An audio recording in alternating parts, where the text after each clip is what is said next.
Can I share how to minimize your business risk? Okay, I'm gonna one up it. I want to show you how one of my podcast listeners used this exact framework to make some really big changes that brought her more joy, freedom, and more money into her life. But first, I need to share her backstory. Now, out of respect to her privacy, I'm not going to share her name or key details. There's some really big names involved in this story. Like, it was really legit. But I am going to share how you can apply the same principles when it comes to taking strategic risks in your business. For the sake of this conversation, I've changed her name to Ella, and I'm going to read from an email that she sent to me and JD. Hi, Jasmine and JD. First, I apologize for the long email, but I have so much to tell you both, and it's related to your podcast episodes. I took the leap into uncertainty when I was offered the COO role for one of my clients' 7-figure brands. Operationally, the business needed a lot of help, and there was so much untapped potential left on the table. I worked for the business for 90 days over the summer as a trial for the both of us. And when I wrote to JD, this person had just offered me the COO role as a full-time position, which would mean I had to set aside my full-time coaching practice.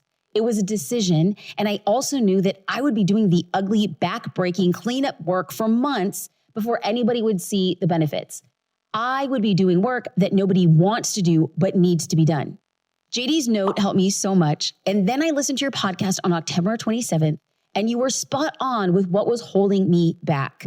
Back in August, I was at a crossroads asking myself, am I doing the right thing? And luckily, I did for myself in August what you were telling the audience to do in October. I told myself to step into uncertainty to get my answer. I took the leap so I could see if there was the right thing to do or not. I knew it felt exciting, and in my heart, I knew that I could do something, and I had zero doubt that I could do it successfully. Zero. It just felt uncomfortable to step away from a business that I had built while asking at the same time, am I doing the right thing? So instead of asking that question, I asked myself 3 additional questions. Number 1, do I have the chops to do this new thing? 100% I do. But even if I didn't, I believed in my ability to find the right answers. Ooh, yes. Question number 2, 1 year from now, would I regret not giving this a shot?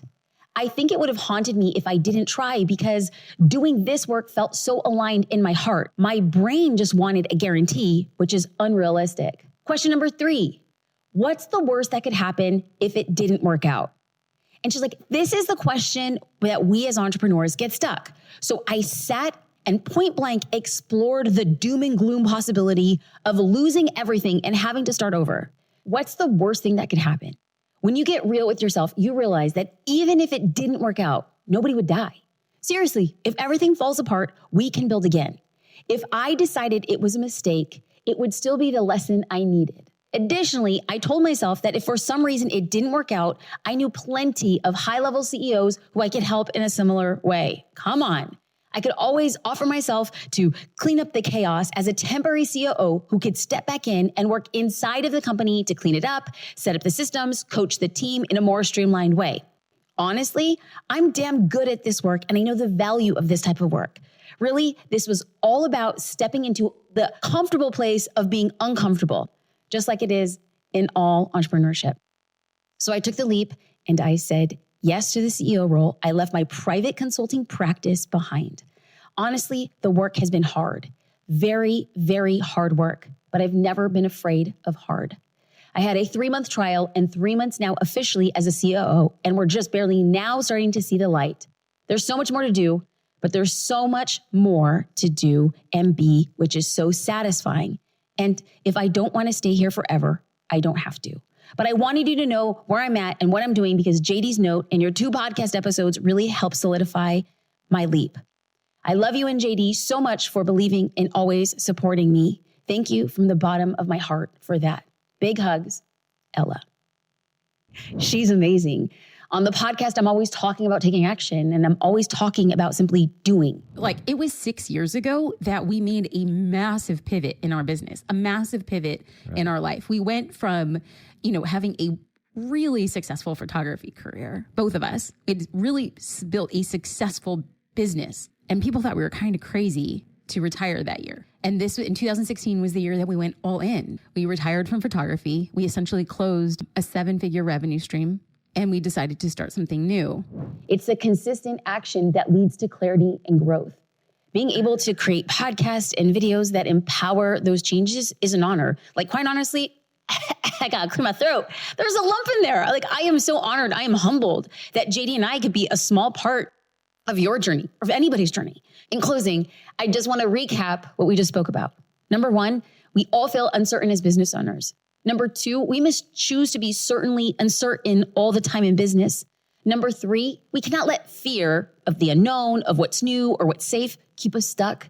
And number four, it's time to take the leap and see if your decisions is the best for you, not just think about taking a leap. Number five, ask yourself, do I have the chops to do this thing? And if the answer is yes, do it.